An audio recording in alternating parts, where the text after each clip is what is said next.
आज हे हाडं इथे सापडली, आज ती कवटी तिथे सापडली, तेव्हा का बरं तुम्ही करत होता?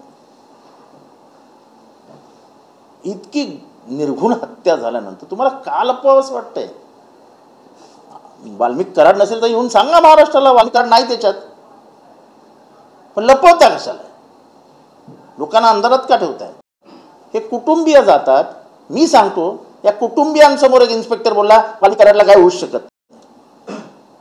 कसं आहे कुटुंब डिस्टर्ब नाही होणार? हे सरकारला नेमकं करायचं आहे का? सरकारला जिल्हा परिषदेचं राजकारण तर नाही दिसत आहे ना, की परत एकदा ओबीसी विरुद्ध मराठा पेटवून देऊ, आपलं जिल्हा परिषद काढून घेऊ, विषय संपून टाकू. सगळीकडेच जर हे सरकार राजकारण करणार असेल, त्यांची मानसिकता ही जे माणुसकी या सरकारमध्ये आहे की नाही? मायबाप सरकार आपण म्हणतो, माय पण नाही आणि बाप पण नाही. कुटुंबाला काहीच माहिती मिळणार असेल आणि अस्वस्थता असं आहे की ती पोरगी दररोज रडते, पोरगा वहिनी सगळे घरात आहेत, इतकं वातावरण जर भयग्रस्त असेल तर नॅचरली आहे की थोडासा प्रेशर येणार त्या धनंजयवरती. माझी विनंती असेल त्या कुटुंबियांना की लोकशाही मार्गाने जे करायचं ते आपण करूच, आम्ही करतोच आहोत, पण आपण त्या कुटुंबाचं दुःख तर ते तिथे आपण इथे काय करू शकतो? सरकारनेच मायबापची भूमिका घेतली पाहिजे. नाही ना तुम्हाला करायचं आहे वाल्मिक कराड विरुद्ध काही, सांगून टाका वाल्मिक कराड नाही आहे, कुटुंब बघेल. हाच प्रश्न जोडणे, संतोष देशमुख यांच्या पत्नीने असं सांगितले की संतोष देशमुखला यांना वारंवार धमकीचे फोन होते, त्यानंतर ते लातूरला गेले होते, तिथं देखील त्यांना फोन येत होते.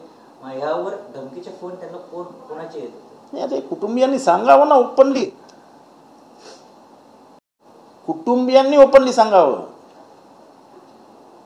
आणि माझा तर काही लोकांनी त्यांच्या घरच्यांवरती दबाव टाकलाय की तुम्ही वाल्मिक कराडच्या जास्त मागे लागू नका. काय मला कळत नाही, वाल्मिक कराड हा कुठला मोठा इतका मोठा गुंड आहे की तो सरकारपेक्षाही मोठा आहे. आता साधी गोष्ट, हार्वेस्टर आता बहुचर्चित जो भ्रष्टाचाराचा आरोप होतोय, त्याचे सगळे पैसे वाल्मिक कराडने आमच्याकडनं घेतले, सगळे हे सांगतायत. कोणते शेतकरी अजूनही केस का नाही रजिस्टर होत? मला अजितदादांना विचारायचं, अजितदादा आपण शेतकरी आहात, आपण नेहमी शेतकऱ्यांबद्दल बळीराजाचं बद्दल वगैरे बोलत असतात. बारामतीमधल्या शेतकऱ्यांकडनं हिंमत तुमच्या मंत्र्याची की त्यांनी बारामतीच्या शेतकऱ्यांकडनंच पैसे घेतलेत आणि तरी तुम्ही त्यांना पाठीशी घालताय, म्हणजे मला काय कळतच नाही. म्हणजे इतके कोण मोठे आहेत की अजितदादा त्यांचा भ्रष्टाचारी मागे घालतायत. आणि किती हास्यास्पद आहे, तुम्हाला भ्रष्टाचाराचा प्रश्न विचारला जातोय, तुम्हाला महाराष्ट्र काय येड्यागाबाळ्यांचं राज्य वाटतं की काय? तुम्ही सांगता ते SIT कडे, ते ह्याच्याकडे, ते CID कडे. अरे कुठलं प्रकरण SIT CID कडे? आणि म्हणून आम्ही सांगत होतो की न्यायालयीन चौकशी करा, न्यायाधीश आणा, न्यायाधीशाकडे सगळे जाऊन तक्रार करतील. लोक घाबरतात ते एकाच कारणासाठी की आम्ही तक्रार करायचो आणि वाल्मिक कराड जामिनावर बाहेर यायचा. मी तुम्हाला म्हणतो, जसे शेतकरी उघडलेत ना, स्वतःचे तोंडे उघडलेत, ज्या दिवशी वाल्मिक कराडला मक्कोका लागेल किंवा ज्या दिवशी तो 302चा आरोप होईल, तुम्हाला अजून 50 खुनाची प्रकरणाचे आरोपी आई वडील येऊन सांगतील की ह्यांनीच आमच्या पोराचा मर्डर केला होता. त्यावेळेस शेतकरी अजितदादांकडे गेले होते, त्यावेळेस अजितदादांनी त्यांना विचारलं की तुम्ही मला विचारून पैसे दिले का? म्हणजे ह्याचा अर्थ काय? महाराष्ट्राचा भ्रष्टाचार झाला, तुम्ही मला विचारून केला काय? म्हणजे धनंजय मुंडेंनी, म्हणजे त्या वाल्मिक कराडनी खून केला, तुम्ही कशाला बोलताय? मध्ये सरळ सांगून टाका ना महाराष्ट्राला, त्यांनी मला विचारून खून केलाय का? जा. मग सामुदायिक जबाबदारी असते मंत्री म्हणून, हे आपल्यापुरतंच बघा. मग बीडच्या हत्या प्रकरणात पोलिसांकडून कुठला तपास केला होता हे कुटुंबाला माहित नाहीये, पण पोलिसांनी अजून देखील एकही पत्रकार परिषद घेतली नाही किंवा माहिती दिली. मला तेच म्हणायचं आहे. माझा सरळ प्रश्न आहे की ज्या दिवशी विष्णू चाटेला जामीन झाला त्या दिवशी त्यांचा जो वकील होता तो अगदी हसत हसत मुलाखत देत होता. सरकारी वकील कुठे लपला होता? काय युक्तिवाद झाला? काय झालं? पहिली गोष्ट, जर तो 302 आरोपी होता तर त्याला तातडीने ताब्यात का नाही घेतला पोलिसांनी? आम्ही जे आतापर्यंत आमच्या ज्या राजकीय अनुभव आहे किंवा हे असे जे आरोप होतात तेव्हा गुन्हेगारांचा ताबा लगेच घेतात पोलीस. ह्याने हा ताबा का नाही घेतला लगेच? त्याचा काय मुहूर्त होता का सोमवारचा? विष्णू चाटेचा अजून मोबाईल कुठे आहे? चर्चा सुरू आहे विष्णू चाटेने मोबाईलच दिलेला नाही.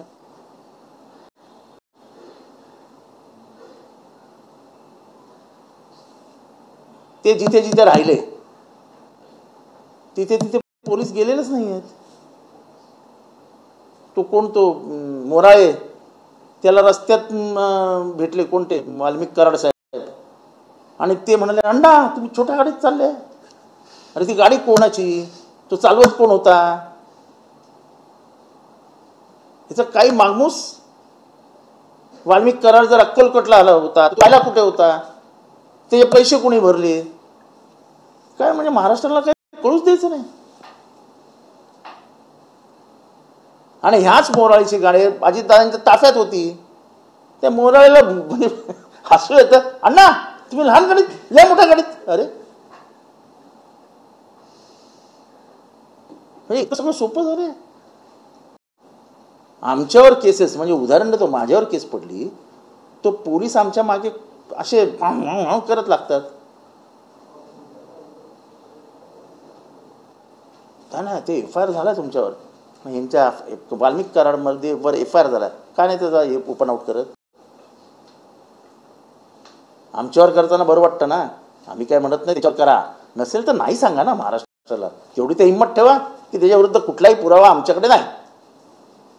आता हार्वेस्टरच्या बाबतीत तुम्ही काय करणार? ओपनली शेतकरी सांगतायत का केस नोंदवत नाहीत. त्यांनी आरोप केला की पंढरपूरला ते गेले असता त्यांचा केस घ्यायला नकार दिला. कोण आहे तो पोलीस ऑफिसर जो केस घ्यायला नकार देतो?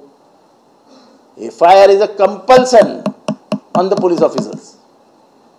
आणि सुप्रीम कोर्टाने टाकलेलं कंपल्शन आहे की तुम्हाला FIR नोंदवून घ्यावाच लागेल. दुसऱ्याला एक नाही, दुसऱ्याला एक नाही, तिसऱ्याला एक नाही. या ठाण्यात मागच्या 3 वर्षात किती FIR नोंद झाले जरा तपासून घ्या. महाराष्ट्र राहू द्या बाजूला. माझी देवेंद्र फडणवीसांना विनंती आहे, महाराष्ट्र ठाण्यात किती FIR नोंदवले गेले ते खरे आहेत का खोटे आहेत तपासून घ्या. आपण बघितलं अमित शहानी काल असं म्हटलं की खरी शिवसेना ही शिंदेचे तर राष्ट्रवादी अजितदादांचे, असं महाराष्ट्राच्या निकालानंतर दाखवून दिलं. मग लोकसभेच्या निकालानंतर काय दाखवलं त्यांनी? एका निकालानंतर सगळं ठरतं का? मग तुमच्या सीटा एवढ्या कमी झाल्या, म्हणजे महाराष्ट्र देशातल्या जनतेने काय दाखवलं?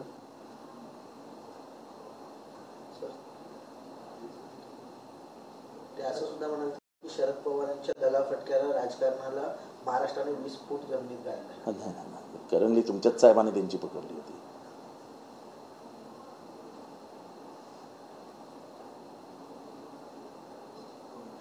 CID कडे जे प्रकरण आहे ते CID देशमुख कुटुंबियांना विश्वास घेत नाहीये, बरीचशी प्रकरणं दाबण्याचा प्रयत्न करते, असा आनंदराज आंबेडकरांनी आरोप केला. असं आहे की हीच जर माहिती जनतेला दररोज संध्याकाळी किंवा 2 दिवसांनी मिळाली असती तर आज काय संभ्रम निर्माणच झाला नसताना. तुम्ही का लपवताय हा प्रश्न येतो ना. मग एक तर तुम्हाला चौकशी व्यवस्थित होत नाही किंवा तुम्हाला काहीतरी लपवायचंय. त्याच्यातनं 2च उत्तरं मिळतात. का तुम्ही खरं सांगायला पण बाहेर येत नाहीये. आणि आता माझं सरळ म्हणणं आहे की हार्वेस्टरचा अजितदादा काय करणार एवढं महाराष्ट्राला सांगा. तुम्ही त्या पक्षाचे अध्यक्ष आहात. त्या पक्षाचे अध्यक्ष असताना तुम्ही नेमलेल्या कृषी मंत्र्यांनी, कृषी मंत्र्याच्या खास माणसाने कृषी मंत्र्याच्या नावावरती भ्रष्टाचार केलेला आहे. शेतकरी सांगतायत. काय करणार तुम्ही? करणार का गुन्हा दाखल? नसेल तर नाही सांगा. आणि मग कशाला नंतर जा CID कडे सांगते. CID HRD नाही बसली आहे. CID फक्त संतोष देशमुख हत्या प्रकरणी बसलेली आहे. SIT संतोष देशमुख हत्या प्रकरणी बसली आहे. म्हणजे येण्यासारखे पोलिसांना जाणार, पोलीस म्हणणार आमचं कामच नाही, आमचं क्षेत्र म्हणजे आमच्या ज्युरिडिक्शन म्हणजे आमच्या परव्ह्यू मध्येच नाही, चला बाहेर निघा. अजितदादा कमीत कमी तुमच्याकडनं ही अपेक्षा नाही. बारामतीचे शेतकरी आहेत त्याच्यात. महादेव जानकर यांनी धनंजय मुंडेंची पाठराखण केली आहे. ते म्हणतात राजीनामा घेण्यासारखं काही. नाही तसा राजीनामा घेण्यासारखं काहीच नाही, फक्त एक मुठता पडला आहे आणि त्याच्या खास माणसाने मारला आहे. माणसं मरत असतात, हा फक्त जरा जास्त हत्यारं वापरून मारला आहे, तसं काय सिरियस काय नाही. देशमुख कुटुंबांनी भीतीची हे केलंय की आम्हाला पोलिसांचं संरक्षण पाहिजे, कारण की वाल्मिक कराड जर बाहेर पडला तर तो देखील अख्ख्या बीडमध्ये ही भीती व्यक्त होते आहे. मी ज्या ज्या लोकांशी बोललो सगळ्यांनी सांगितलं आम्ही पुढे यायला तयार आहोत. पण हा सुटला तर काय जितेंद्रजी, म्हणजे हा तर कुठल्याही डॉनपेक्षा मोठा डॉन आहे यार. लोक बोलायला घाबरत आहेत. म्हणजे हा सुटल्यानंतर आता रस्त्यावर चालायला लागला तर बहुतेक मला वाटतं कर्फ्यूची गरज लागणार नाही, लोक आपापल्या घरी पळून जातील. सर, मुख्यमंत्री देवेंद्र फडणवीस म्हणतात की काँग्रेस, ठाकरे गट आणि शरद पवार यांनी महाराष्ट्रामध्ये अराजकता पसरवण्याचा प्रयत्न केला. सगळं आम्हीच करतो. आणि महाराष्ट्रात अराजकता कुठे आहे त्यांनी आधी सांगावं. आम्ही प्रयत्न केला, कुठे अराजकता आहे ही देवेंद्र फडणवीस यांनी आरोप केला ना त्यांनी आमच्यावरती, आमच्या पक्षावरती. हा आमच्या चारित्र्यावरती आरोप आहे की आम्ही अराजकता पसरवतोय. त्यांनी सांगावं कुठे अराजकता निर्माण झाली आणि पसरवण्याचा कसा प्रयत्न केला. असे हवेत बाण मारू नये. सर, संजय राऊत म्हणाले की काँग्रेस सोबत आमचा संवाद संवाद बघा, मला संजय राऊत आणि काय ह्याच्याबद्दल प्रश्न विचारू नका. आमच्या पक्षाची भूमिका स्पष्ट आहे. महाविकास आघाडी राहावी ह्याच्यासाठी साहेब नेहमी आग्रही आहेत, प्रयत्नशील आहेत. आता प्रत्येकाचा प्रश्न आहे. आणि संजय राऊत हे डायरेक्ट मोठ्या साहेबांशी बोलतात, उद्धव ठाकरे डायरेक्ट मोठ्या साहेबांशी बोलतात, जयंत पाटलांशी बोलतात. त्यांच्या लेवलला त्यांनी बघा, कार्यकर्त्यांची एवढीच इच्छा आहे की एकत्र राहिलो, एक रहे तो लढेंगे, बटेंगे तो कटेंगे नहीं, एक रहे तो लढेंगे.